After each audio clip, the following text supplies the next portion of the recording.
I literally had the world at my feet. I have a whole family that supports me no matter what I decide to do. Why in the world would I want to become Hasidish? For me, it just aligns with my neshama. It really honestly does. Everybody like stares at me like, and I would like mazel tov, mazel tov, mazel tov. I would just say mazel tov to everybody, whatever. And they try to carefully figure out what I was doing there and was I, and they wanted to know the story. I am so delighted to talk to Sarah Braun, or as she goes informally, Suri, who grew up with a Jewish non-observant mother in the Netherlands. At 18, entirely on her own with little money, Sarah came to New York City, where she became deeply engaged with the Jewish community. Eventually, after being drawn to more and more culturally rich Jewish spheres, she wound up in the most unusual of circumstances, an outsider in the homes of the most insular families, welcomed by the wives of the major insular Hasidic leaders, and welcomed into the fold. Sarah's wedding was held in the Hasidic traditions, attended by important Hasidic dignitaries, and she soon had children who she sent to Orthodox Jewish schools. Sarah recently wrote a book about her life titled The Black Hasidic Lady, a memoir of a dark-skinned Hasidic woman, and I'm so delighted that she's here today to talk about the book and her life. So welcome, Suri. We're going to go by Suri, right? That's good. Yes, absolutely. Thank you for welcoming me. How's it going with the book? How long did it take you to write it? That you just published? It was like published 3 days ago. Correct. Yes. It took me a good 3 years to write it with, many pauses in between. But yeah, it took me a long time. Wow. Yeah. I want to hear your extraordinary life stories. Let's start from the very beginning. Can you tell me about your childhood up until you came to New York at 18, just a little bit briefly? Oh, sure. So I grew up in a very rural area in the Netherlands. It's called the Beemster. If you see a picture of Holland, of windmills and farmers with wooden shoes, that was our life pretty much. I used to wear wooden shoes, actually. We had a beautiful house and a lot of animals. And a lot of farms around us. I used to help on farms a lot. And I grew up with my parents and my 3 siblings. I am the youngest of 4. I was very spoiled, very assertive, always on my way.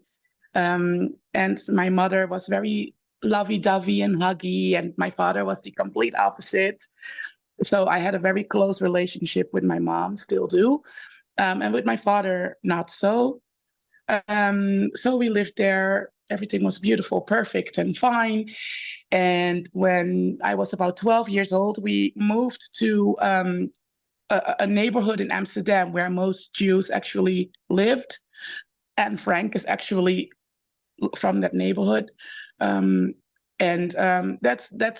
the first time when I was thinking, okay, so there are Jews here and I'm Jewish, so what about it? Because back in the Beemster, being Jewish was it's not so nice to be Jewish, if you will. So you wouldn't express it, you wouldn't live it. My mother didn't really observe it. So I was never really into observing it either.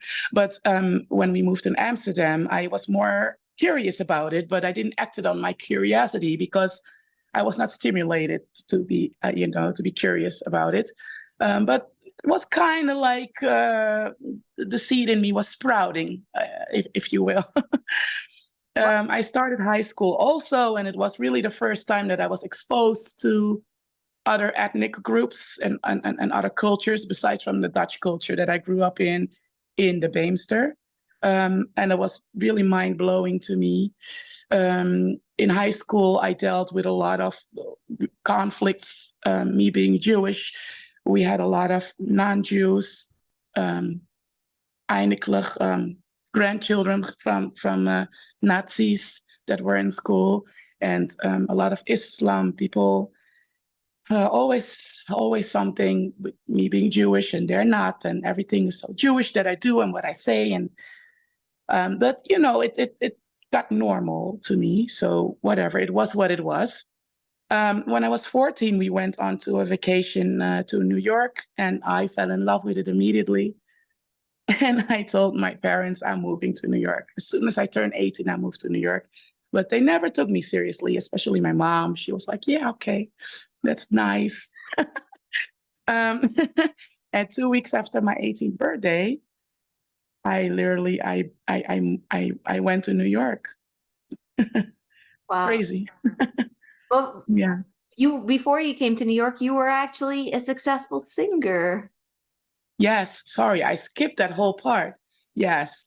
So I went to the Conservatory of Amsterdam as well, Conservatory of Amsterdam, to train for my, obviously it was discovered, oh, you can sing opera.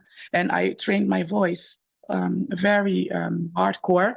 And yes, with that, I performed everywhere, all over Holland, in Germany, in Belgium, a lot. I loved it. Yes. Wow. Yeah. You've been performing since you came to New York. It's been in the past. Yeah, pretty much. Until now, after the interview, you're going to find women's groups to revive your career. Who knows? Who knows? I'm curious about your experience of being Jewish. I think you told me that your dad isn't Jewish, right? Correct. Yes. So what was your experience in the Netherlands in relation to your religious life, being Jewish? Was it a matter-of-fact thing in your home? Oh, we are Jewish. What about your dad's side of things? What was sort of the home narrative? So, my mother is dark like me. Her mother is also dark, but my mother's grandmother is very light and green-gray eyes. She was from Europe. All her children were light except for my grandmother. So my grandmother was given away. My great-grandmother's mother forced my great-grandmother to give her child away because of her darker skin. But she was nifter. She passed away when my mother was 5 years old. So when my mother was 5 years old, she was put in custody with my great-grandmother. But my great-grandmother is racist as very racist lady. I remember her. She was really, I don't cuss, but she was super racist. So my mother grew up really being picked on by her aunts and by her grandmother. Her uncles were kind of okay, she said. So my mother really never felt like, oh, I want to be Yiddish because it's so wonderful. Yiddish people are so wonderful. I have a good experience being Jewish. So she never had that nice experience of being Jewish. And that was laid on us also, my siblings and myself. It's nothing to it, being Jewish, really nothing, It's not such a nice thing. Jewish people are not necessarily nice people. And one of my brothers still has it that he tells me sometimes, well, fine, you're Yiddish now, you're a Heimish, but you will never really be one of them because they're all racist. But it's the mentality that we grew up with, yeah? Because we also, my great-grandmother, when she had a party or whatever, she forbid us to come because we were dark. Verstehst? You understand? Okay. So where did she live? In the Netherlands? Yeah. At the end, she did. Yeah. So our experience was not so nice necessarily, but I don't know why. I don't know what turned me. I really don't know what turned me around. It was always something, always that I felt like this is who I am. And before my great-grandmother died, she told me as well, I was playing with one of my cousins, second cousins, and she asked me, please come sit with me. As something, she really usually never did. So I went to sit next to her and she put her arm around me, which she never, ever hugged me as far as I can remember. And then she asked me, I'm tired. Do you want to sleep with me? And I said, no. I really felt very uncomfortable. And then she told me, I know I wasn't always nice, but you should never forget you're Yiddish. My taat is Gewene Belzer and die bist also Yiddish. It doesn't matter what your skin color is, blah, blah, blah, blah. But I was like 7, 8. I didn't know what she was talking about. It didn't mean anything to me. I just wanted her to let go of me and to let me go play. So perhaps that is something that kind of later in life it grew more. I don't know. But because my siblings, they really don't have it. They don't care less. And for me, in the beginning, I wouldn't care. But as I grew, I really felt like, but this is who I am. Yeah. Yeah. Your grandmother, was she spoke Yiddish? Was she like My great grandmother, yes. your great grandmother. Your grandmother passed away when she stepped on a nail, right? So your great grandmother, Yeah. who is, Wow. Yeah. yeah. So she's the one who's like, was she observant? What was her relationship to her Judaism? My great grandmother, she wore a sheitel. She was observant. To be really honest, I do not know exactly how much yes, how much not, because at some point my mother didn't allow us to see her because every time we were in her presence, she would say something racist, or my mother didn't want us to experience that. So at some point it was like, you did it with me and with my kids, it stopped. That's what she told her. And then she really didn't let us see her. And I was so young. So yeah, yeah. But yeah, I remember her very well. She didn't even look nice to me. She looked like a witch to me, like very mean always, if I may say so. Oh, Yeah. yeah. So then you come to New York at 18, having had very little except after you moved. Where did you move in the Netherlands where it was more Jewish? Amsterdam. Oh, Amsterdam. In the south part of Amsterdam. Yeah. So, okay, so you come to New York and you have just had a smattering of exposure to the Yiddish world, which I'm sure is very different in Amsterdam in the first place. Oh, yes, in Gans. Yeah. Yeah, completely. So what happened? First of all, the story of you coming to New York, which is entirely unrelated to the Jewish identity, is hilarious. Can you tell it? Yeah. I wouldn't recommend it, by the way, to just go and that was insane. If I had a daughter that would do that, I don't know how I turned out to be okay, really. So many things have gone wrong. If I think back how many shady people I got in touch with,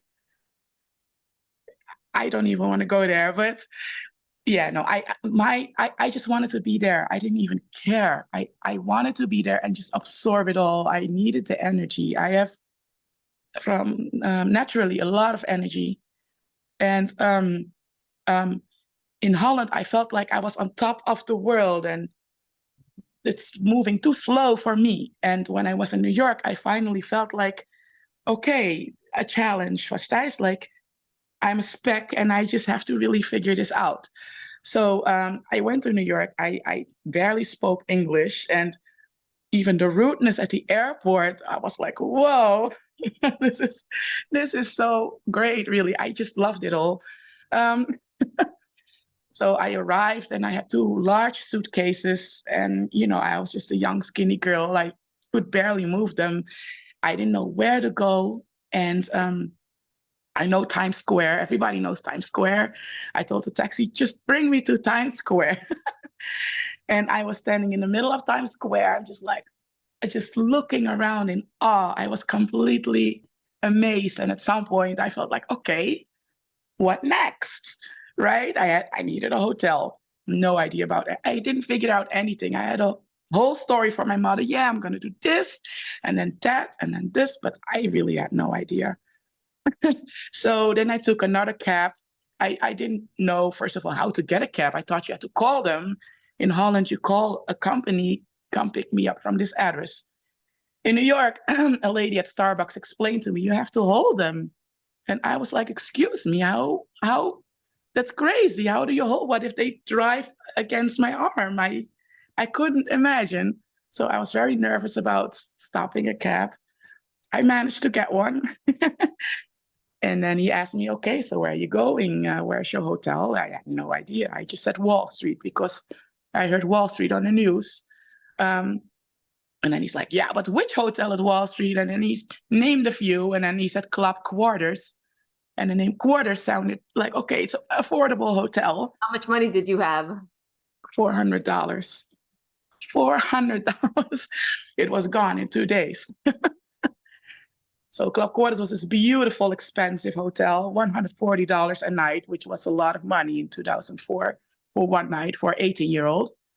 So yeah, I stayed there.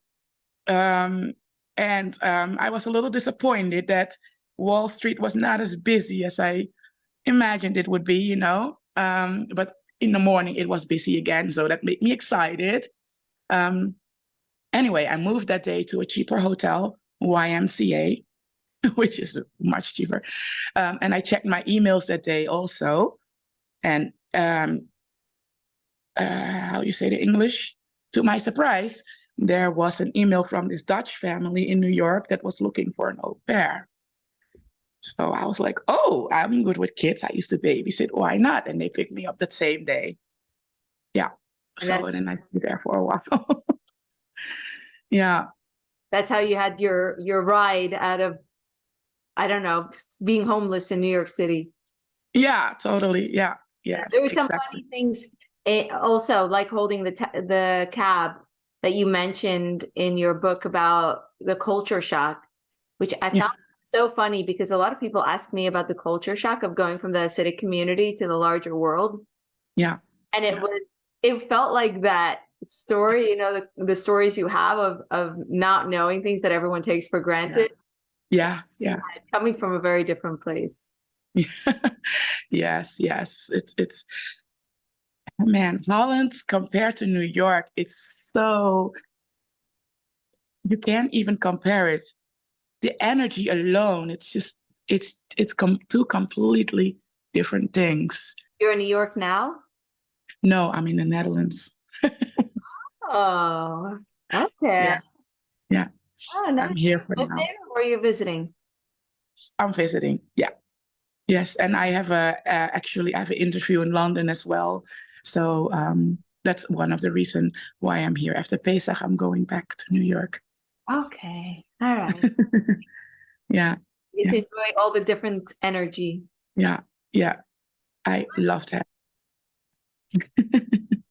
Let's talk about your journey getting involved with the Jewish community. Okay, so the family picked me up from the hotel in Manhattan, right? The Dutch family, and they lived in Westchester.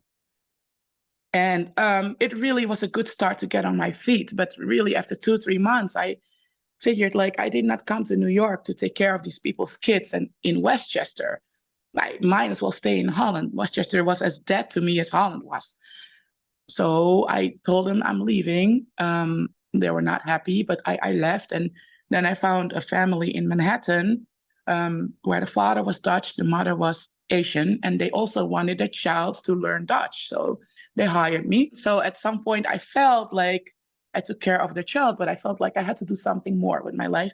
I want to learn more about Yiddishkeit, about Judaism. So I should look into that.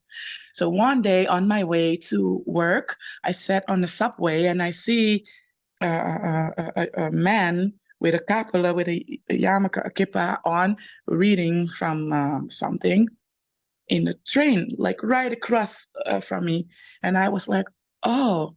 So I already immediately made up my mind, I'm gonna ask him about this, but I had no idea how.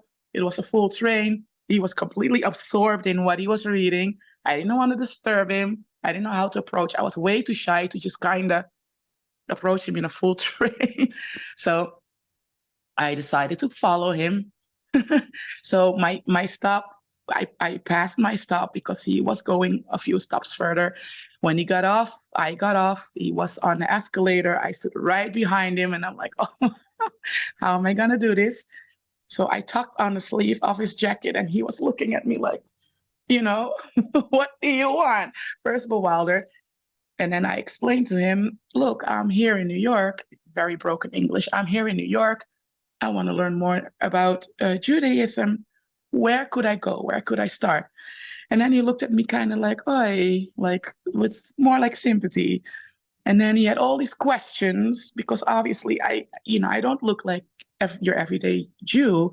So he had all these questions like to figure out who are you and are you really Jewish, I guess.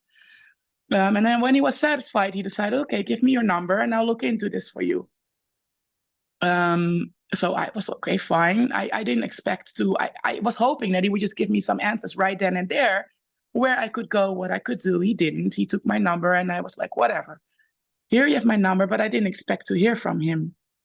And then at some point, I was sitting at Battery Park, just sitting completely relaxed in my bubble, just enjoying the weather, the water.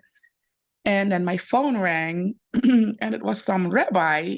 And the rabbi explained to me, I have your number from this gentleman that you met on the train. And then the rabbi started to ask me all sorts of questions as well, the same questions that the gentleman asked me, maybe to cross-reference, I don't know. And then he's like, okay, there is this organization on the Upper West Side. I think it would be a good fit for you. Why won't you contact them and go there? So I looked it up and I went there. I didn't contact, I just went there. They had like a class, a beginner's class, it was called. Perfect, right? I was a beginner. So I went there and I didn't even know that this type of happy Jewish people existed. In my mind, Jewish people were just depressed always. And they were so futuristic and happy and smart and talking and laughing. And I was like, wow. So I started to attend those classes. Were the people at this class you went to, were they observant or were they just culturally Jewish? What was their... Yeah, it was a mix. It was really a mix. The rabbi was modern Orthodox. The people that go there were people that were young professionals like myself that wanted to learn more about Judaism. But some of the people that were there were just there to kind of debate, like to kind of argue or something. They were already modern Orthodox and they knew already everything, but they just kind of felt like, okay, let me hear what this rabbi has to say and then I'll give my 50 cents. It was a real mixture of beginners like myself and people that were more advanced, but just wanted to accompany in the discussion. So yeah, but it was nice. You were there for a couple of years, right? Yes, I went there. I started working for them also, which also surprised to me because my English was really poor and I was hired to answer phones. And I was saying, why would they want me? But while I was answering phones, I got phone calls from other beginners, other people that were not observant, that had all these questions about halacha, and I had to answer them at some point. Yeah, so that's how I learned also more about Judaism, and that's how I really grew religious, by learning that way, really helping other people. How to hang up their mezuzah, how to kasher the kitchen, why this not, why this yet, why that yes, sorry. So, and that's how I really also learned. I was also setting up people for Siddur for Shabbos meals at other families, their houses, and I started to go here and there. I got to know a lot of people and I got to learn a lot, and I grew more religious every day without really realizing it, really unconsciously. And at some point I was just religious. Yeah. What do you mean by religious? I'm very intrigued by your religiosity. Was it a search for a God? Was it culture? Was it customs? How would you describe this religiosity that you were so deeply drawn to? It was me. It sounds corny, probably, but it was really me. I felt like my life and my spirit were not aligning. And I'm not such a holy person, really, I'm not. I'm not talking about, you can ask my kids, I can be silly, I can do all that, but there is something missing in me. And that was really my my Yiddish neshama was not getting my Jewish spirit, it was not getting nurtured. And you can be religious and wear pants as a woman. It's not that. I can't explain it in words, really. It was really my other half, kinda. I can't explain it. It sounds cheesy, probably, but that's really what it is. It wasn't that you were thinking God wants me to, for instance, speak Yiddish in order for me to be fully Jewish. It wasn't for you, right? Am I? No, not at all. No, not at all. You know, how can I say this in a safe way? I don't necessarily think that for anyone, for that matter, that God necessarily needs somebody to dress a certain way or to do this or do that. I just think that God really expects everybody just to be good and do good, yeah? Whatever that means. Yeah. Yeah, I don't know how to say it in a safe way, not to offend you or anyone, but this is just what works for me. This is just me. It's just me. It's not, and I don't necessarily, sometimes you can see my hairline. Now you can't, but in the house, my kids see my hairline, and I have friends that are like, "Yoy, are you crazy?" But things like that, I don't necessarily feel like, I don't think it's necessarily to shave your head. I didn't shave my head. I have a lot of hair behind here. It's just I work it how it works for us. But this is me, and I cannot explain to you what does religion means to me. I would just say it is just my other half. It's me, and yeah, it's hard to explain. Oh, I know. I know how hard it is to put words to it. I think it's easier when you can say, I believe God told us to shave our heads, and therefore I shave my head. It's just so much simpler. I feel like at the core, you connect to something that I appreciate, and I wish that we could find words to express what that is. It's a beautiful way of describing it, but yeah, that comes very close to it. Yeah, exactly. Yeah. By the way, how is your Yiddish, and when did you learn Yiddish? I assume you didn't grow up speaking Yiddish. Well, I did. I grew up speaking Yiddish with my with my great grandmother. But she passed away when I was 9. So I stopped speaking Yiddish when my mother would not even go there. Everything Yiddish for her is just like, let's just keep it to Dutch, yeah. But no, I spoke Yiddish with my great grandmother, definitely, and I stopped when she passed. And then when I started having kids, then I started again speaking Yiddish to them. And that's too, it's not something like, a conscious decision. It also came naturally. I remember when I was, I think, 19 or 20 maybe, one of my coworkers had a newborn baby. And one day he brought the baby to work with him, a newborn. His wife went somewhere. And even with the baby, and he was just modern Orthodox, but even with the baby, I love babies. And I just took it on me. I'm going to take care of this baby for the day. And even to that baby, I spoke Yiddish. It just came naturally. He was laughing like, "Why are you speaking Yiddish to my daughter? We don't speak Yiddish." But it just came naturally. It's a Yiddish kind, and I just spoke Yiddish to the child. Your grandmother's accent was probably different from your accent. You seem to speak Yeah.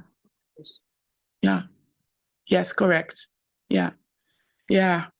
She spoke more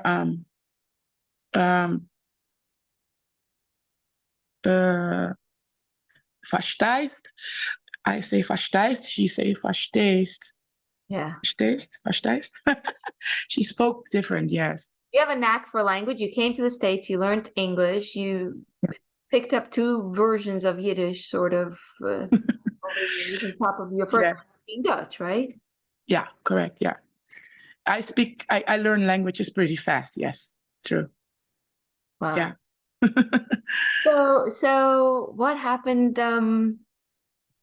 with the modern Orthodox classes? You didn't feel like that was enough for you at some point, or did you even know Hasidim existed? Like, Yeah, sure. My great grandmother was Hasidic, and we have Antwerpen, which is not too far from Amsterdam. But no, I wasn't around it, if you will, because in Holland we didn't have. And my great grandmother, at some point, I wasn't allowed to see her anymore. And she didn't really, expose any of that. It was always brief and quick, and an hour here, an hour there. I'm sorry, what was the question? I asked what got you from the classes you were taking at the Modern Orthodox Uh-huh. Brooklyn. Yeah. So, like you said, the classes at some point, it was like, okay, I already know. Okay, really, we could do this better, whatever. I had a friend in Manhattan, and this friend, she had family in Brooklyn, in Borough Park. And she asked me if I wanted to go with her there on one Sunday to bake cookies. And I'm from Holland. We love to bake. We're very So I was like, yes, let's do this. So I went there, and her family was very Hasidic. They were square, and that was kind of the first step getting into that again. I clicked very well with that family, and they invited me for Shabbos once, and I just loved it. I felt so at home and connected, and the mother of the household, she was so worried that I was uncomfortable, and I was insulted. Like, why do you think I'm uncomfortable? Do you ask every guest if they're uncomfortable because I'm dark? I should be uncomfortable. Like, what kind of nonsense?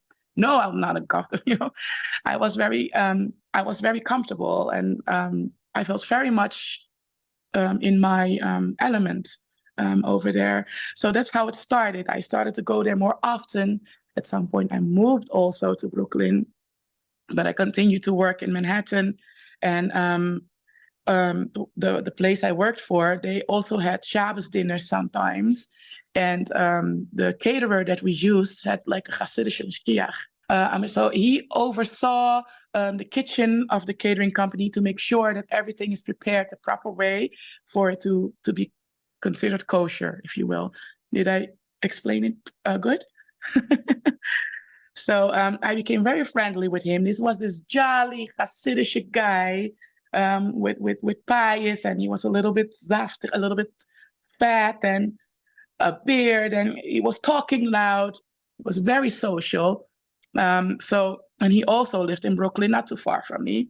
So wonderful guy. We were friendly with each other, and he also lived in Brooklyn. And he was dating somebody who I also was friendly with. So sometimes on Erev Shabbos, on the evening of Shabbat, they would come to pick me up, and we would take a walk outside. It was always nice. And he would come in, get Shabbos, get Shabbos. He would always scream. I don't know why, but that's just who he was. So we would take a stroll. At some point, he stopped dating that specific person, and then sometimes he would still walk. And we would always speak Yiddish, and we got sometimes in arguments. And then, I'm very mellow, whatever. I would just let him rant on, and then he would speak in Yiddish, upset, like, "Was trachst die, blah blah blah," and then bystanders would always go like, "What in the world? Like, is this lady okay? Is this even? Is this what I see?" Well, it was always funny to see other people's responses to it. And then someday he told me, "You know what? My Rebbe's youngest daughter, is getting married. You should go to this chasana." And I've never been to a Rebbe to the chasana, to the wedding. I've never been to a wedding of a Rebbe, a big Rebbe, So I was like, what am I going to do there? I never got an invite. How am I going?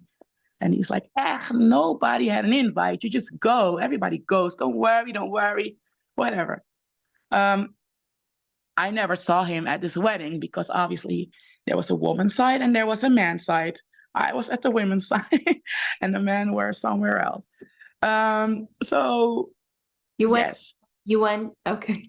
You went all by yourself to this wedding? I went all by myself. Yeah, Wow. crazy. I want to tell you something.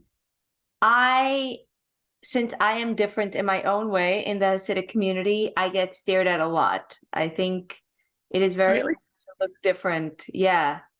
Coming to Wow. a wedding and like in the way that you did, just coming as someone who wasn't from the community is very ballsy. Yeah, but at that time, I was just very like right now I think more. Back then I was just like, oh, this is what I'm just gonna do it. Same with New York. I just went to New York. I just and Baruch Hashem, I do owe I at least I feel like I do owe myself. I don't get intimidated easily, or I don't really have a low self-esteem. So there's not really anything that anyone could say to make me feel. I'm really raised by a very powerful mother. Like my mother is something else. I'm sure many people say that about their mothers, but my mother is really insane. And she really raised us like, you're the best. And I really always felt like I was the best, whatever. So I went there and everybody like stares at me like, and I would like mazel tov, mazel tov, mazel tov. I would just say mazel tov to everybody, whatever. And some people would say mazel tov back while looking at me like, and other people just stare at me. Everybody had a different response to it. Depends, like, whoever, whatever character. But I got all different responses. At some point, I was approached by a few ladies, like, okay, mazel tov, wat heißt die? Wie bist die? Ik bist gekommen, zie de gassen. Like, what's your name? What are you doing? Like, you had questions, but they came very friendly and they tried to carefully figure out what I was doing there and who was I? And they wanted to know the story. What did you put on for the wedding? I was wearing, that was another, I had no idea what to wear, but I really wanted to be respectful completely. So I just wore a blouse and a skirt, but like really a 3/4 skirt. Not one that goes right over the knee, but one that's just a little longer, just to make sure that it's completely tznius according to their laws of being tznius. It seemed to me from reading the story that it was in Williamsburg. Yeah. We can't give away the sect because I could figure out which sect it was. Oh, sure. Am I allowed to just say it? No, I'm saying you don't want to name it. Did you not want to name it? No, it's Satmar. It's Satmar. Yeah. It was Sure. the Zalman faction of Satmar that you went to the wedding. Yeah. Were you at that wedding? Huh? Did you happen to be at that wedding? No, no. No. I felt like though I was there in spirit in your retelling. I felt there for you. But yeah. You didn't look like you weren't wearing the dress that the women there were wearing. You describe everyone looking like they were shopping at the same place. Yeah. Yes, no, I was not. My clothes were not black either. So I stood out for that also. And I had very long hair and I was just having it in a braid. And I was just completely being really myself for the rest. I just wanted to make sure that I wouldn't offend them by looking in any way, reveal too much of myself. But I just went there and just the way how I looked was already questioned. It made sense now to me, like why, they were kind of like very curious about the whole picture. So the ladies approached me and they carefully started to ask me questions, trying to figure out without offending me or anything, who I was and what I was doing there and if I was even Jewish. So at some point, one of the ladies dared to ask me, but you are Jewish, right? And then I answered them back in Yiddish, yes, of course I'm Jewish. Are you Jewish? And then they were like, oh. Like, it was like, and then everybody got like excited or something, like, whoa, what is this? And then they started talking Yiddish, that's Yiddish, yoy, wow. Ooh, ooh. And then they started to get this person and that person, and don't go anywhere. I'm getting this person. You have to meet her. And then it was hilarious. So then all these people, I felt like I was the Kale at some point. All the attention was pointed at me. So yeah. And at some point the chuppah started. And then after the chuppah, I went home with one of the younger ladies, because there was a long gap between the chuppah and the dancing, which I much more than at other weddings, which I was not aware of. Yeah, I was sitting with her at her table. Her kids were sleeping. She had to feed one of her children. That was the reason why she had to go home. And she was a riot. She had a good brain. And we were talking and talking, and she actually came from Monroe, from Kiryas Yoel. She married somebody from Williamsburg. That's why she lived there. And she goes like, you know what? You should connect to the Rebbetzin from there. You will love her. She would love you. She's so much different. I don't want to talk bad, but she advised me to contact her. And okay, so she gave me the contact information, and so I did, but I didn't expect really to hear anything. To me, I felt like she's probably some sort of queen to the community, and who am I really, a random girl? And it's a very insular community. Why would they even entertain the idea of talking to the Schwarzer? Yeah. So, but in no time, she called me, and I was completely like, whoa. I was so surprised, and she was so kind and spoke perfect English. And then she invited me to visit her at her apartment that she had in Williamsburg. And that too surprised me, like, you just invite everybody to your apartment, But I felt honored also, of course. Did she have a royalness about her? I mean, she's the huge Rebbetzin, the Rebbe's wife. Yeah. Did she have a royalness about her? Did you feel like you were in a royal court when you visited her home? When I visited her, I didn't. When I had her on the phone and when I heard about her, then yes, I'm like, wow. But when I visited her, in my experience, she was just a simple Hasidic Baba, grandmother. Just, she was wearing like a house dress and a turban like myself. You could see that, oh, she's sharp. She's no nonsense. That was clear.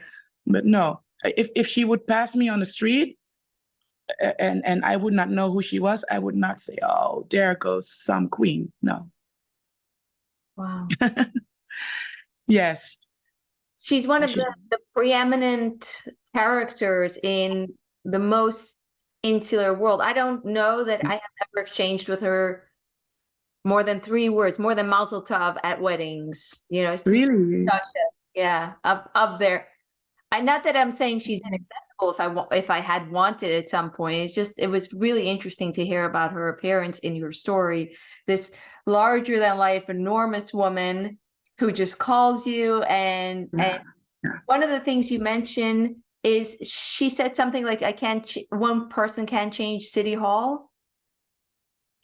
Yeah. I don't know if anybody's going to be happy that she said that, but for me, it's a positive thing. But yeah, because obviously I'm dark. And she did tell me, like, it's probably going to be difficult for you to be accepted.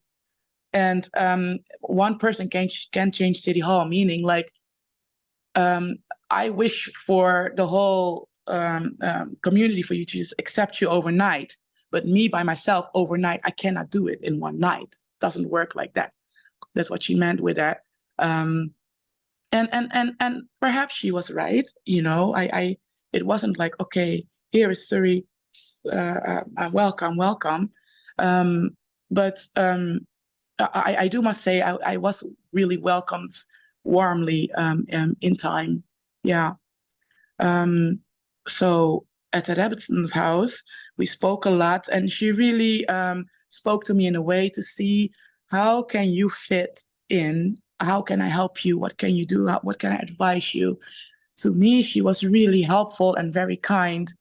Um, she listened to me a lot, and there were people coming in and out. Now I'm thinking about everybody coming in and out. Maybe it was to make sure, is our Robertson okay with this stranger in our house? Maybe it was just to check, really, and they came in for all sorts of excuses. But back then I was like, so nice how everybody comes to visit her, to greet her, to eat by her, and things like that. Yeah. Then she sent you to another character who I could easily figure out who that is, who we're not going to name. Yeah. In Curious Yeah. Joel, which is where I grew up, by the way. I grew up in Curious Joel. You did? Yeah, in your. Oh, then you know her. I Oh, no way. Yeah, I definitely know her. You know, your book floored me for just the characters that were so much in my world. I was shocked that I hadn't heard of you. You know, Yeah. you're a little younger than me. We're pretty much essentially the same age. We were strangers passing in the night on different journeys. Perhaps because I feel now that all of Kiryas, yeah, should I say it? May I say it? Kiryas, Yeah, of course. I'm not sure. For my feeling, everybody knows, at least the women, I feel like everybody knows me. If I go to a chasana there, if I go to a wedding there, everybody knows of me. It feels like. Yeah. So yeah, but yeah, I don't know. Maybe it was maybe a little bit. Maybe we crossed each other. Could have been. I don't know. Yeah, I suppose. You know, Yeah. we go to chasanas too. You know, my son and I go to weddings, family, and my Yeah. son always reports on feeling so stared at these events. He's like, everyone looks at him, and of course everyone knows who he is, but he doesn't know who everyone is. It's impossible to know who everyone is, but he stands out, so people Yeah. recognize him. So people come up to him and say, Shulaimi, you remember me? And he's like, I am so sorry, but you're like the 100th person today who asked me if I remember that. I don't. Yeah. But for him, and maybe to a much lesser degree to me, it's an experience of standing out. Yeah. You know, I am an opera singer also. Yeah. I am so used to getting stared at, but I get stared at a lot. One time, this was the worst, really. You know, Lachboimer in Monroe, the women are all like in like a line, standing, right? And they're watching And the bonfire. They're watching the exactly, dance around a bonfire. And there are like thousands of people. exactly. So imagine, so I am standing all the way at the end of the line.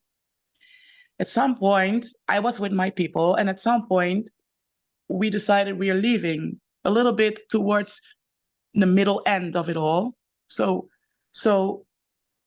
I'm walking, literally passing all these women in the dark with the light of the fire shining on me. Can you imagine the stares I got at that few minutes? I could literally feel the stares. It's one thing to have it at weddings, but it was as everybody was standing there just to look at me or something. I can't. It was something else. That was that moment in my life. I will just never forget. That was a moment I was really stared at so intensely. I could literally feel it. But at the same time, I was walking and I had my people and I was walking and everybody was just staring. And some here and there, somebody knew me in the crowd and then they would come out. Hey, how are you? Blah, blah, and then jump back in and then come out. So in that way, it was kind of validated, like she is known in this community, but still it's literally a moment I will never ever forget. Those stares were intense. Yeah. Yeah. I also have, when I walk through the neighborhood and people look at me and then there's a person who comes up to me and says hi, it makes everyone else let their guard down and say, oh, okay. Yeah, exactly. Yeah. Look like us, but we know who she is, checks out. Yeah, But exactly that. Yeah. It could feel so harsh, the stairs. You take it with such a sense of humor. You have to. You have to. If you don't, you'll go crazy. You get offended every time. It's too much negative energy to make a big deal out. I mean, I would probably stare too, really, if I think about it. If I looked like you and I was Hasidic and all of a sudden I would see me walking into a room, I would too be probably, you know? And not all stares are necessarily negative. I do always feel like people are constantly judging. And why I feel that way also is because when I'm with my closest people and somebody else comes in, somebody that's a little bit off the derech, like a little bit not anymore completely the way that they are, then right away they stare also. And then the things that they say among each other, I'm thinking like, really? That's your niece? Like, why would you like just, you know? So I know what they're talking about. So, and because I've experienced that, I also sometimes feel like they're probably judging me, but I do genuinely feel like, I mean, you can judge me. It doesn't, to me, it doesn't matter. It doesn't do any, it doesn't count to me if you judge me. So you may, I'm probably getting judged all the time, but as long as my kids are fine and I'm fine, it's fine. You could have it. It doesn't disillusion you to say, oh, these are supposed to be such holy people, they judge. Sure. That's, oh, you sound like my mother now. Yeah. It's what my tourists say all the time. I think it's human nature, though, you know. Yeah. Everyone looks one way and someone looks different, then you judge. That's human nature. Yes. And my philosophy also is a little bit like the Torah asks you to just be kind, yeah, to be nice. And if you decide that you're not kind or that you want to judge not knowing me, then really that's your problem. That's on you. It's nothing to do with me. There's nothing I can do about it, and I don't even want to do anything about it. So, you know, I don't know why, but especially younger the girls that just got married, it is as if they are kind of like have a little attitude often about them, which is fine with me. The older the women are, the more I feel like they're warm and more understanding of how people can be a little bit different. But the younger girls, they can be such snobs as soon as they get married. Before they're married, they're still sweet. But when they get married, it is as if they feel like, not all of them, but many of them, they just feel like, you know? So whatever, I just let it be. But I did notice that a lot. Yeah. It's, by the way, Yeah. from reading your book, I realized that I say, oh, wow. You were writing about how all the women say, oh, wow. Oh, wow. Yeah. Oh, wow. I say it all the time. I'm so embarrassed. I read it. I was like, oh, no. I'm going to stop saying, oh, wow. It's a very Hasidic refrain, right? Right. Yes, but sometimes it's being said like, wow, it should give a wow expression. But often you also get like, oh, wow. Sometimes when I'm on the phone still today with people from there, how are you? I'm good. Whatever. I made 10 challahs today. I put them in the freezer. Oh, wow. It doesn't go the way they say it. There's no emotion behind it. Like, why are you saying that? It's not wow to you, obviously. I don't hear a wow. You just say it just to say it for everything. And you have my sorry? wow. For 10 challahs, you have my wow. I have a big wow for you, sorry. Oh, thank you. I for you too. Really. I have not made any challahs. I'm so sorry. I've made 0 challahs. It is before Pesach though, so. Yeah, so you better not now. Yeah. Yeah. So then you get married later. Let's talk about, first of all, looking for a match in this world. Were you trying to go through the matchmaking system? In the community, definitely not consciously. When I entered, I was not really ready to get married myself. I wasn't really open to it. I did hear a lot like, oh, I have a shidduch for you. I have a shidduch for you. And then I was like, oh, okay. But I would never follow through on it or call or I wasn't there with my mind. Um, and if I did get something, it was always completely off. It was completely, there was always something wrong with the situation. So yes, my ex-husband, I am divorced now. Um, happily divorced. My ex-husband, wonderful guy, by the way, I should say that. No hard feelings. We still are on very good terms. I know him pretty much all my life. And my mother was against it from the get-go. She said, he's really not for you. He doesn't have enough backbone. I'm not feisty, but I keep things moving, if you will, and he definitely not.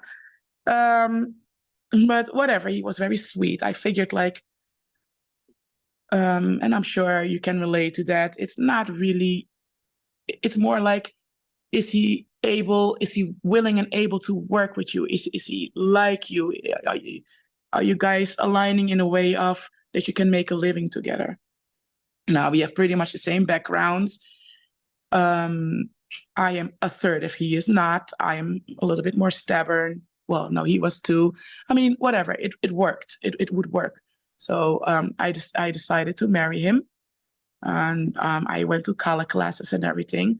But I am from Holland, and you learn everything you have to know with regards to having sex and stuff in Holland in school. So I knew all that. But during Kala classes, there's so much more that you learn. And I got really nervous. I really felt like, oh, but if I'm getting married, I'm going to lose myself. There's so many more things that I was not allowed to do. Once I'm married, you step up, you become a lady. I couldn't be the silly me anymore. I was really a silly girl, really. But, the Kala teacher also assured me, like, at some point, you just have to get married, and this is just who you will become. There's no other way. This is just the best way. And I believe that. I still do. And okay, I got married, and I got pregnant really fast, really, really fast. Let's talk about the wedding first. First of all, I find it interesting that you did Kala lessons, but you didn't do the shidduch system. Did anyone say to you, well, you have to get married and not talk to your fiance during the engagement because this is how we do it? Did you get any pushback for doing things what seems to be entirely your own way? You picked and chose what you want to do. No, no. It was very much taken into consideration that my background was different, very much so. And I don't necessarily think that everybody knew that I was speaking to my ex-husband, because like you say, it's not really common. We spoke like every day and about all sorts of stuff. But not everybody know. Everybody just really wanted to help and be part of it and make it something beautiful and really something authentic, like Heimish. And, everybody was just very excited about it and just wanted to help in any way they could. So no, everybody was really considerate about it. The Kala teacher, she was such a dolly lady. She had a very high-pitched voice, and this shaitel, it looked like a helmet, it was like this little brown bob and a very high-pitched voice, and she was tiny and petite and just lovely, loving lady. Very loving lady. And she's just very respectful also of, okay, she comes from a different background. She has probably a little bit different mindset, ideas. And so she really introduced everything very carefully and gentle to me in a way for me to accept it better and digest it a little bit, easier. It was perfect. It was really perfect. Were there things that she explained about what marriage is, what relationships are, that you, having grown up in the West, in a world with very different norms about gender and relationships, were like, no way, I'm not on board with whatever this is, like too old-fashioned, conservative. Yeah. That too, definitely. I do kind of give more than take. If you take more than give, whatever. I do submit more than what I would want. But not certain things. I just really feel like no. And shaving my head is one of those things. If I would shave my head, I would literally not feel feminine anymore. I have beautiful hair. Yeah. So certain things I just am not willing to do for the sake of, religion. And shaving my head is one of the, I will not shave I would literally turn down a shidduch for that. Are there matches that are being proposed to you now that you're divorced that are conditional on you shaving your head? No. Everything I get now, it doesn't even go beyond to that point. It's there's always something off. I see. Always something off. And my mother really wants more grandchildren. But at the same time, she's really like, don't trying to see how to say it in English. Don't sell yourself short. Is that? Yes. Do any of your other siblings have children? Oh yeah, sure. Yeah. Cool. Yes, my brother is married also to a Jewish woman by coincidence, because he couldn't care less who he would marry as long as it's a good connection. But she happens to be Jewish and they have children also. Yeah. I want to go back. I want to go back to talking about your marriage, because I'm feeling the itch to talk about your children, but I want to get to that after. About your marriage. Your husband, he was from the Netherlands, Jewish but not religious, correct? Yeah, correct. How did you convince him to come and have a Hasidic wedding with a partition, men separate from women? Yeah. So he was willing to practically do anything as long as I would marry him. Literally. And one of the reasons also why I'm divorced is because once he got married, he slowly left Yiddishkeit. Was one of the reasons. There are other reasons in the book. But he just wanted to marry me. So he was willing to go along with it, to learn as much as he had to. And, and he held on to it for a short while. And then he just, he didn't believe. That's really also the thing. He really did not genuinely believe in that lifestyle. Also not. No, he was not devoted to it. So after you got married, where did you live? Did you live in one of the Hasidic enclaves? Yes, I lived on the edge of Borough Park.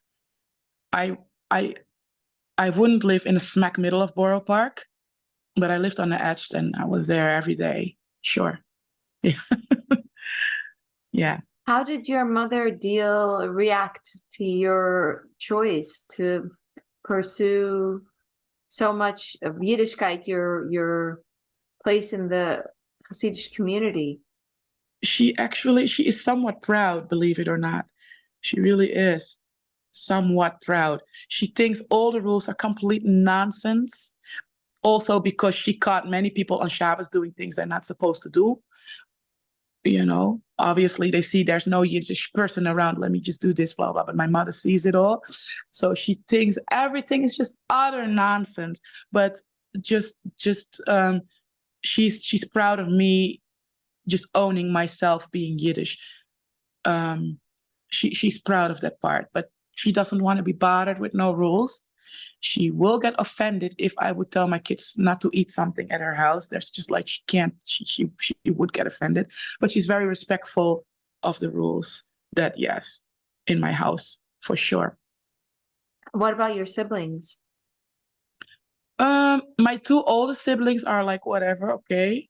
And my other brother, he's like, well, you will never be completely accepted because you're black. And at my wedding, he heard somebody say, oh, Suri is black? You didn't tell me she was black. I didn't know who that was, but it left a very bad taste in his mouth. Um, so he always says that because he heard that one thing. And of course, because of how we are raised, never being accepted by our Yiddish Alte Baba, great grandmother. So he has that mindset, which is that's fine. Uh-huh. Can we Yeah. talk about your lovely children? How many do you have? Yeah. Are they? Yeah, of course. I have three boys. I have three sons. Three? They're sleeping now. My oldest, Shia, and then I have Moishi, and then I have Mayer. Shia is 12. He's almost bar mitzvah. I just can cry thinking about it. I don't want to think about it. And then Moishi is 11, and Mayer is 9. Yeah. What are you going to do for the bar mitzvah? I think I'll take them to Antwerpen. Antwerp. I think so. You're going to do a Hasidic bar mitzvah? I think so. Yeah. Because in Amsterdam, we only have Chabad. And so he's learning now, and the Rabbi he's learning with is the Havura is different. Is Havura. So my kids, they pronounce everything the Hasidic way. Yeah. So this rabbi tries to teach him different. I don't agree. And he says, well, if he's gonna have it in my shield and this is how we pronounce it, I can teach him, don't worry, but I don't want it. This is not us. So I just think that we're going to Antwerp. So the children where do they attend yeshivas? Where do they go to school? They go to Heimische school. I don't like to say the names of the schools. That's okay. Yeah, but That's a sense of what their upbringing is like. That's my question. To what degree are they being raised in what we call the system, meaning the yeah. So it's a mixed school. The Hasidic kids go there with parents probably a little bit like me, a little bit more open-minded, but you also see just from other kids that are not necessarily Hasidic. Yeah. So your children speak Yiddish. They do they affiliate with a sect? Do they see themselves as Hasidic or just from? Yeah, they call themselves more Heimish. They don't really necessarily say, well, if somebody specifically asks them, then they say, yes, we are Hasidic. But just in general, they call themselves Heimish. My kids, I see already now how one is more inclined to becoming Hasidic than the other. And I respect them completely. I set the foundation at home. We have a Hasidic home. And this is what I expect from you. And this is how we do things. And this is yes and this is no. But them as individuals, I try to respect them. One of my child wants pious, the other two don't. And that's how it is. I'm not going to force him to have pious. And my other child, I support him, whatever, if he wants. And that's how I want to keep it. Yeah. But do you experience that they feel completely, to some degree, maybe I don't know how to ask this. Do you experience that they feel stared at? That they feel? At school, you mean? Do they? Let me rephrase it. Do you experience that they feel socially entirely integrated? Like to some degree, I assume you feel like you weren't born into this world, but they were. Yeah. They do. They feel integrated, but I'll tell you a funny story. My youngest one, one summer he went to this summer camp, this day camp of this very prestigious Hasidic camp, like very hard to get into, blah, blah, blah. You know how it goes. He got in. I was very proud. Yes, my son got whatever. He got in there. And yeah, he was playing with everybody. Very nice, nice, nice. And then the boys found out that I was his mother.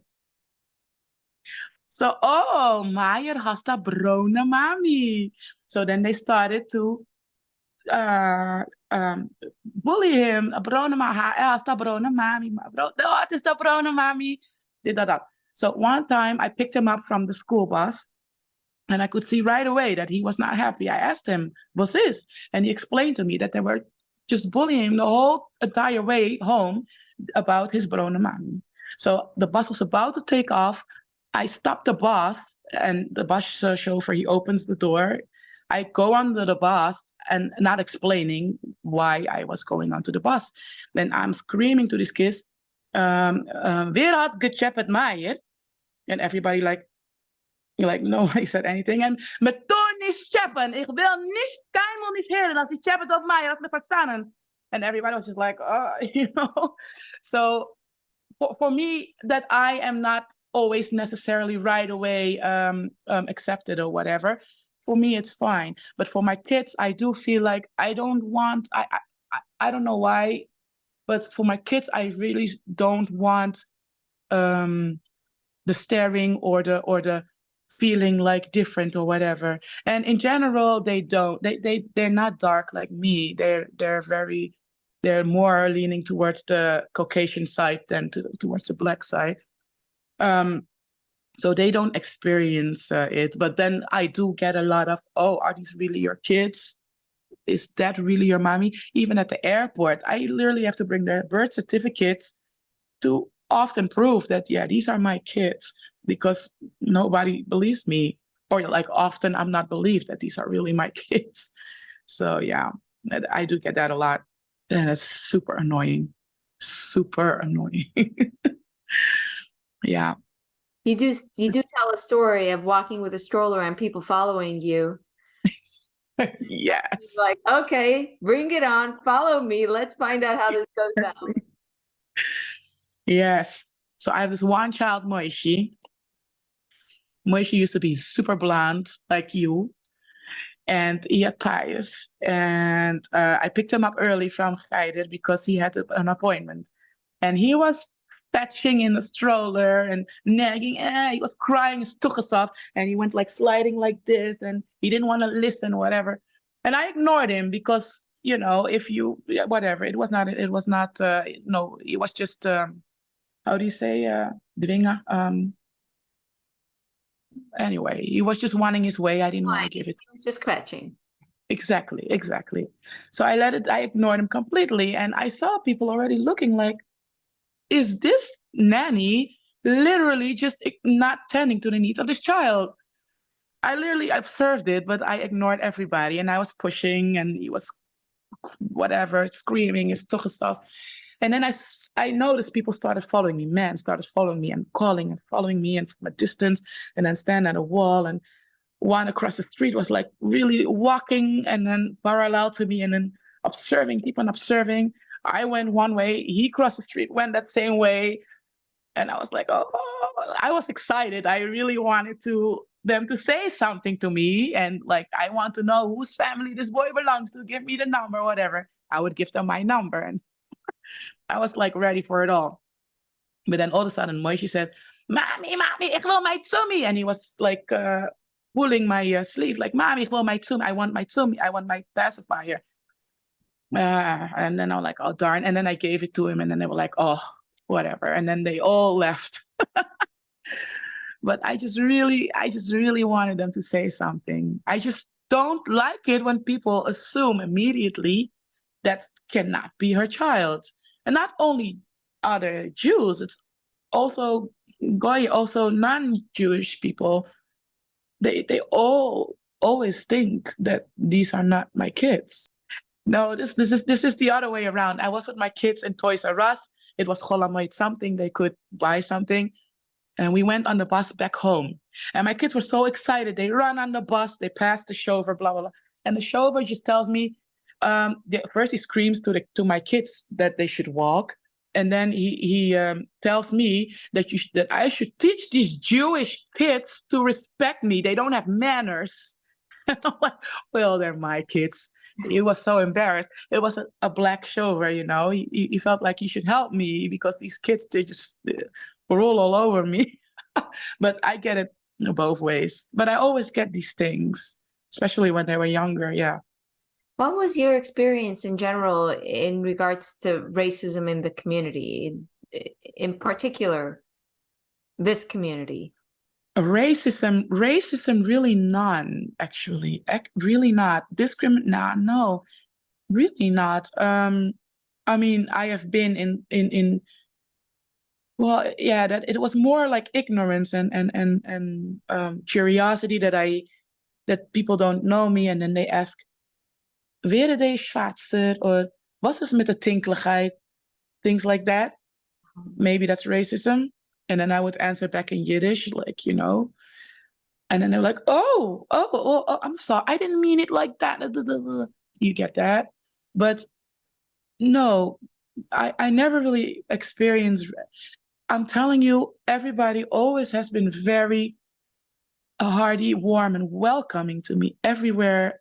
Every simcha I go to, I meet new people, and they always like ask, like, please come to us one time for a Shabbos, or my daughter's getting married. Can you come to our simcha? Like I never really, and that's weird, no? What do you think for instance, the boys call Moshe's Brona Mama, etc. What do you think they are expressing? I know that for so many, this would be so hurtful that they wouldn't be able to get past it. No. First of all, for my son, it meant like, yeah, she's brown. Like, no, like, duh, I can see that. To him, my kids don't know. They don't know color. They don't know racism. They don't know nothing about it. They don't know the history of America. They don't know that Black people used to be slaves. A brown person is a brown person. A Caucasian person. They don't see a difference in that in value or worth, whatever, if you will. So to him, he was like, okay. But these kids, what I think, they just saw something that they really never saw before. A Yiddish person that's brown. Like, haha, that's funny. Is that racism? Maybe, I don't know. I don't know. If I put myself, and I kind of would understand, because if you live in such a bubble, when do you see a brona mami, right? That looks funny and interesting to a child, I would say. And they're not, I must say, the kids, they're not disrespectful to me at all. I can tell kids behave or this or whatever, or give me here, or help me with this, and they do it right away with such a pleasure. They don't. I don't know. I really don't experience racism. But I think for a kid that says brona mami is literally how they say it. They see a brona mami and that it just looks funny to them, which I understand in some way. I want to ask you one final question. I've kept you for so long that unfortunately I can't keep you anymore, even though I really enjoy talking to you. So you're very geschmack. Thank you. I want to ask you about other people who are interested in maybe following sort of in your footsteps, because the strange experience I've had with the work that I do is people sometimes contact me and they say, I want to become Hasidish, but not Chabad. Satmar. And I say, like, in my mind, I think, oh, you can't be serious. It's impossible. That's what I think. It's impossible. But obviously you're proof that the impossible is possible. So I want to know what you think when you hear someone who wants to embark on this type of journey. Well, the question first is why? And that's often the question people ask me too, why? Because I literally had the world at my feet. I sing opera, I made a lot of money with it. I have a whole family that supports me no matter what I decide to do. Why in the world would I want to become Hasidish? Like, what's with it? Just rules and more rules and more rules. Like, why? For me, it just aligns with my neshama. It really honestly does. But some people just find it interesting, or like you have to ask yourself why. And if your reason is legit, then do it one step at a time. Because to be really honest, I went full force for it in the beginning, and it was not a good idea because I went for it and then I took a few steps back. Like you said, when I learned a few things, how men can sometimes be, and how just some things were a little bit off-ish to me. So I kind of took a few steps back where it works for me. So just one step at a time, really feel that one step out. If you feel like, okay, beautiful, yeah, this works, another step, don't go head in first. Just one step at a time. Nice and easy. Yeah, that's what I would recommend. I think it's a beautiful thing. I think it's a beautiful life, but I do strongly believe it's definitely not for everyone. Even with my kids, I already can tell. I'm looking at the picture. I can already tell who is it for and who is it not. It's not for everyone. What would happen if one of your kids, or if how would you feel if your child would give up Yiddishkeit? And by that I mean go off the derech. Give up Yiddishkeit like in Gans? Like completely? Yeah. Not to be Shomer Shabbos and so on. Oh. We shouldn't plan on what we don't want the outcomes of our children to be. I'm curious. I would be disappointed. The thing is, their father is like that. So in one way, that's somewhat their example. So that could just happen, Chas v'shulam, afkloppen. But I would just be very disappointed. But it's just important for me, for my kids to be happy. That's the main thing, happy. I see many unhappy Hasidic kids too, and men. I would not want that. But listen, I expect for my kids to be eerlijke heimische Jiden, and that's what I expect from them, and they know that. But I really respect them as individuals. If they decide that this is not completely for me, or you know what, mommy, I'll come for Shabbos sometimes, whatever. What I do really want, I cannot have them marry non-Jewish people. That's just, I don't know. I don't know why, but that's really one thing that I don't know how I would deal with that one. I don't know how I would deal with that one. But if they're gonna be off the derech, I would not be happy, but I would respect them. I would definitely not ban them as no, that not. Mm-hmm. But they must marry a Jewish woman. That's non-negotiable. Mm-hmm. That's racism. You're laughing. I don't know. These are the age-old questions that I think Jews have faced, that I think about a lot myself. And the journeys of taking our own path that we need to take for ourselves, and that we feel so strongly about them that we wish our children would replicate them. But then because we took our own path, we have to respect, the children and their own. It's a dilemma, right? Ultimate parenting conundrum. Yeah. But you know what? Perhaps if I was raised in the community, I would also feel like, no, but my upbringing was exactly the way I say it now. Like, you have to, your children are not you. They are individuals. They are their own being. They have their own neshama. You cannot decide for them who or what or how they're going to be. You can set an example, you can set the foundation, but you really just have to respect them as individuals. I'm not what I'm saying now, I would never say in front of them. I don't want them to know that just do whatever you want. I don't. I just tell them no, no, whatever. But when it comes to it, I would respect them just in really how their authentic self is. Yeah. You know what we should do when you're back here? We should go visit Borough Park together. Just have a tour, see, have an adventure together. Yes, would be fun. Yeah. Sure. Yeah. Thank you so much for your time this late into the night.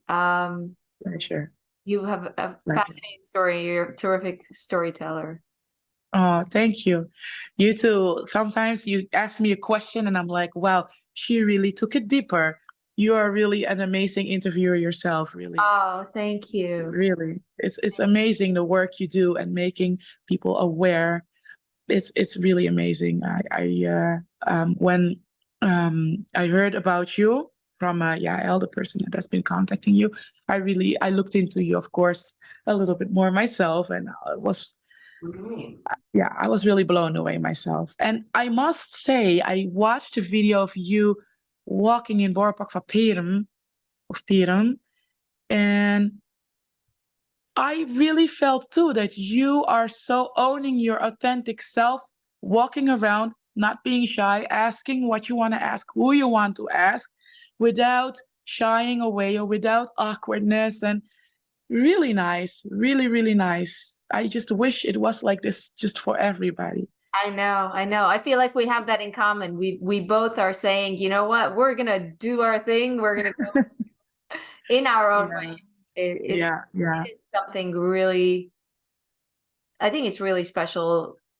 I don't know, I might be projecting on you, but I see in you something that I try to find in my own journey, which is to say, this is where my heart takes me. This is what interests me. This is what I'm passionate about. You know what? I go after But you do know. It's worth it. It's worth it to go after what means a lot to us. Absolutely. Absolutely. Yeah. Well, Suri, I wish you so much luck with the book. Thank you. Thank you for sharing your story. Of course. Thank you for having me. Really, thank you. Yeah. Really. What a pleasure to speak to you, really. And when I'm in New York, I will reach out to you. We're going to go to Borough Park together. Unfortunately, I can't host you. Like, I don't have a kosher home. So I'll take you to Borough Park and I'll treat you there. No problem. Looking forward. Thank you so much. Gute Nacht. Gute Nacht. Gute Nacht. Bye. Bye-bye.